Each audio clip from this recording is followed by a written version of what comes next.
I'm going to talk about worship, but I'm not going to talk about in the typical kid with an acoustic guitar singing type of worship. I'm going to talk about worship, the ins and outs, the all of worship, the in-betweens, from beginning to end, the heart of worship. Okay? Here we go.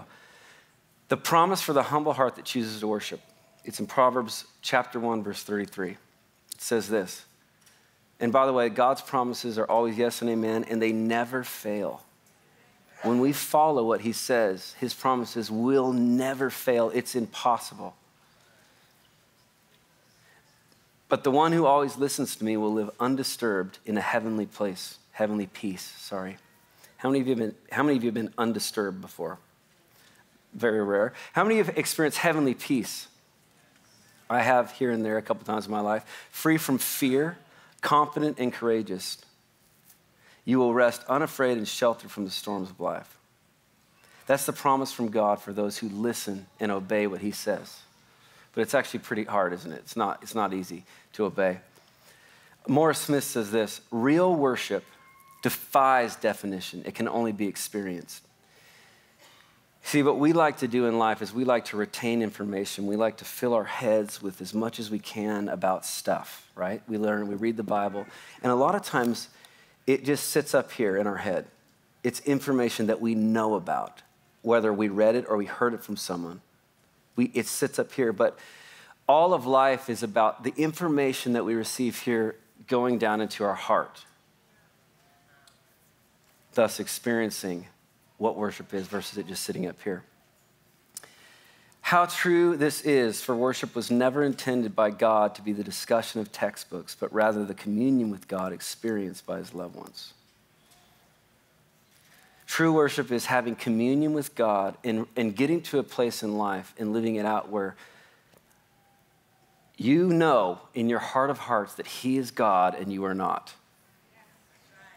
A lot of times we think worship is like a calm, cool, collected, passive person, or humility is someone that just is really nice and calm.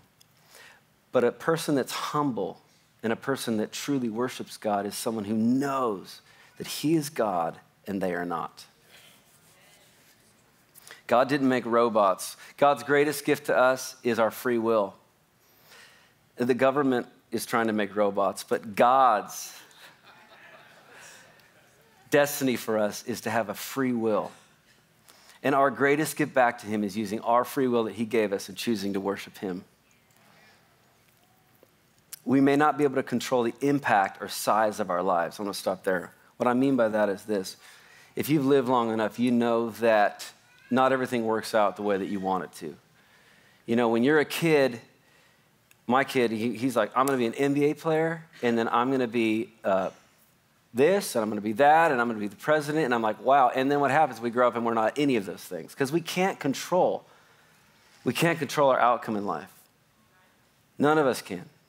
You can't control when the IRS knocks at your door. Well, some of you can control that. But those of upstanding citizens can't control when the IRS knocks at your door.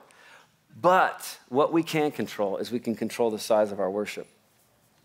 See, God hands out free gifts every day to us, blessing, favor, all these things, but he's not looking at that. The highlight reel in heaven will be what we do with what we've been given. And I know we've said this over and over and over, and then we go home and we live different, but if we can understand that